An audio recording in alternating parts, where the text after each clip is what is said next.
26 ವರ್ಷಗಳ ನಂಬಿಕೆ, ಲಕ್ಷಾಂತರ ಸಂತೋಷದ ಮದುವೆಗಳು. ಕನ್ನಡ ಮ್ಯಾಟ್ರಿಮನಿ ಡೌನ್ಲೋಡ್ ಮಾಡಿ. ಭಾರತೀಯ ಜನತಾ ಪಾರ್ಟಿ ಹಾಗೂ JDS ಎರಡೂ ಪಕ್ಷದ ಶಾಸಕರುಗಳು ಇವತ್ತು ಸದನದಲ್ಲಿ ಒಕ್ಕರಡಿನಿಂದ ನಾವು ರಾಜ್ಯ ಸರ್ಕಾರಕ್ಕೆ ಆಗ್ರಹವನ್ನು ಮಾಡ್ತಾ ಇದ್ದೇವೆ. ಏನು ಸರ್ಕಾರದಲ್ಲಿ ಒಬ್ಬ ಕಳಂಕಿತರನ್ನ ಇವತ್ತು ಕ್ಯಾಬಿನೆಟ್ಗೆ ಸೇರಿಸ್ಕೊಂಡಿದ್ದಾರೆ. ನಾಗೇಂದ್ರ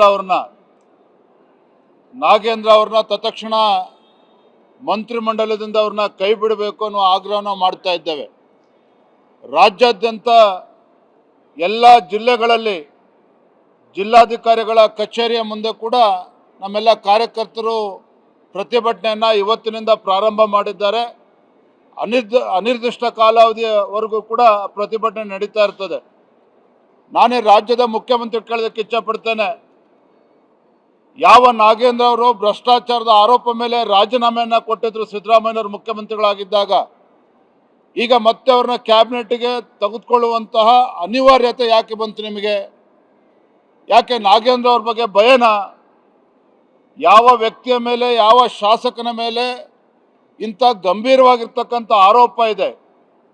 ಪರಿಶಿಷ್ಟ ಪಂಗಡಗಳ ಅಭಿವೃದ್ಧಿಗೆ ಮೀಸಲಿಟ್ಟಿರ್ತಕ್ಕಂಥ ಹಣವನ್ನು ಲೂಟಿ ಮಾಡಿರ್ತಕ್ಕಂಥ ಒಬ್ಬ ವ್ಯಕ್ತಿಯನ್ನ ಮತ್ತೆ ಕ್ಯಾಬಿನೆಟ್ಗೆ ತೆಗೆದುಕೊಳ್ತೀರಿ ಅಂತ ಹೇಳಿದ್ರೆ, ಮಾನ್ಯ ಮುಖ್ಯಮಂತ್ರಿಗಳೇ, ಈ ಒಂದು ದಲಿತ ಸಮುದಾಯದ ಬಗ್ಗೆ ಇದೇನಾ ನೀವು ಕಾಳಜಿನ ಇಟ್ಕೊಂಡಿರುವಂಥದ್ದು? ನಾವಿವತ್ತು ಸದನದಲ್ಲಿ ಚರ್ಚೆ ಮಾಡೋದಕ್ಕೆ ತಯಾರಿದ್ದೇವೆ ಅಂತೇಳಿ ಸರ್ಕಾರದವ್ರು ಹೇಳ್ತಾ ಇದ್ದಾರೆ. ಏನು ಚರ್ಚೆ ಮಾಡಬೇಕಾಗಿದೆ? ಹಿಂದೆ ಸಿದ್ದರಾಮಯ್ಯವರು ಮುಖ್ಯಮಂತ್ರಿಗಳಾಗಿದ್ದಾಗ ಇವೆಲ್ಲವೂ ಕೂಡ ಚರ್ಚೆ ಆಗಿದೆ ಇದೇ ಸದನದಲ್ಲಿ ಎಲ್ಲವೂ ಕೂಡ ಚರ್ಚೆ ಆದ ನಂತರದಲ್ಲೇ ನಾಗೇಂದ್ರ ಅವರ ರಾಜೀನಾಮೆಯನ್ನು ತೆಗೆದುಕೊಂಡಿರುವಂಥದ್ದು. ಮತ್ತೆ ಚರ್ಚೆ ಮಾಡುವಂಥ ಅವಶ್ಯಕತೆ ಇಲ್ಲ. ನಾಗೇಂದ್ರರಾವ್ ಅವತ್ತು ಕ್ಯಾಬಿನೆಟ್ಗೆ ರಾಜೀನಾಮೆ ಕೊಟ್ಟರು, ಅಲ್ಲಿಂದ ಇಲ್ಲಿಗೆ ಯಾವುದೂ ಕೂಡ ಬದಲಾವಣೆ ಆಗಿಲ್ಲ. ಬದಲಾಗಿ ಅವರ ವಿರುದ್ಧ ಆರೋಪಗಳು ಇವತ್ತು ಚಾರ್ಜ್ ಶೀಟನ್ನು ಕೂಡ ಫೈಲ್ ಮಾಡಿದ್ದಾರೆ. ಏನು ಅವರು ನಿರಪರಾಧಿ ಅಂತೇಳಿ ಏನೂ ಕೂಡ ಎಲ್ಲೂ ಕೂಡ ಪ್ರೂವ್ ಆಗಿಲ್ಲ. ನಾನು ಮುಖ್ಯಮಂತ್ರಿಗಳು ಹೇಳ್ತಾನೆ, ನಾಳೆ ದಿನ ನಾಗೇಂದ್ರ ಅವರು ನಿರಪರಾಧಿ ಅಂತೇಳಿ ಏನಾದರೂ ಪ್ರೂವ್ ಆದರೆ ಅವ್ರನ್ನ ಸಚಿವರಲ್ಲ ಮುಖ್ಯಮಂತ್ರಿನೇ ಮಾಡಿ ನಮ್ದೇನೂ ಅಭ್ಯಂತರ ಇಲ್ಲ. ಮುಖ್ಯಮಂತ್ರಿನೇ ಮಾಡಿ ಅವ್ರು ನಿರಪರಾಧಿ ಅಂತೇಳಿ ಪ್ರೂವ್ ಆದರೆ ಇವತ್ತು ಇಂಥ ಒಬ್ಬ ಕಳಂಕಿತ ಸಚಿವನನ್ನು ಸದನದಲ್ಲಿ ಕೂರಿಸ್ಕೊಂಡು ನಾವು ಚರ್ಚೆ ಮಾಡೋದಕ್ಕೆ ತಯಾರಿಲ್ಲ.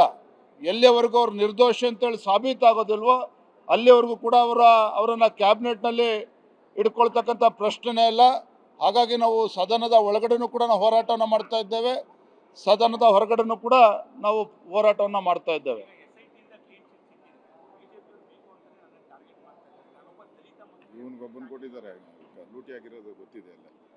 ನೋಡಿ, ವಿಧಾನ ಪರಿಷತ್ನಲ್ಲಿ ನಮ್ಮ